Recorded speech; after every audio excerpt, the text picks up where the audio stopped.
Hi all, it's me Navya. Thanks for clicking. Welcome to this self-learning corner.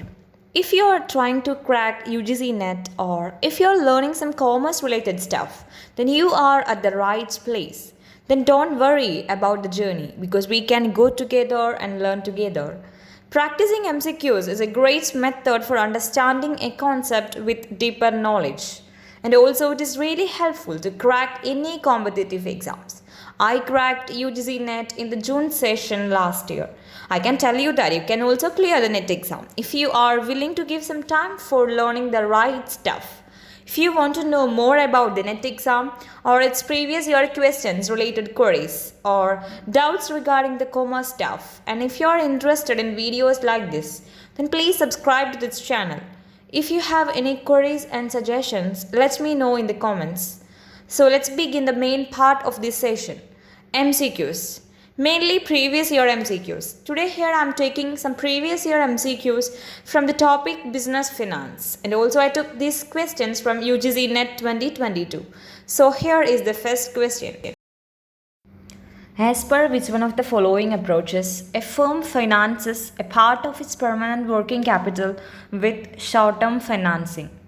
And the options are, first one is matching approach, and second one is conservative approach, third one is aggressive approach, and the fourth one is traditional approach. So here they have asked about the approaches to working capital.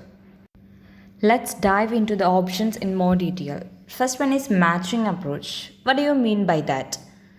When the expected life of assets is matched with the expected life of the source of funds, this approach is known as the matching approach.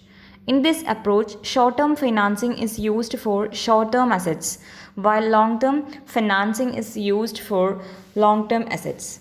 And under this approach, the permanent working capital is financed from long-term capital sources and short-term funding is used to meet seasonal variations or temporary working capital needs. And the next one is conservative approach, which means that the most of the working capital needs are met by the long-term sources. The larger the portion of the long-term sources used for financing the working capital, the more conservative is said to be the working capital policy of the firm. And a company follows an aggressive working capital financing policy if it finances most of its temporary assets with short-term financing. A portion of the permanent current assets is financed by short-term financing in the case of an aggressive approach. So here in this question, a firm finances a part of its permanent working capital with short-term financing can only be possible with the aggressive approach. In some cases, some companies may even finance some portion of permanent assets with short-term financing tools. The returns obtained from this approach are higher than all other approaches, but the risk is also higher in this case. So we have to give some importance to this working capital chapter and also these approaches of working capital. So the next question is here. Rearrange the steps followed in evaluating an investment proposal using NPV method. Calculate the present value of cash flows. Identify an appropriate discount rate. Forecasting cash flows. Rank the projects as per NPV. Compute the net present value. And choose the correct answer from the options given below. Let's take a look. What is net present value?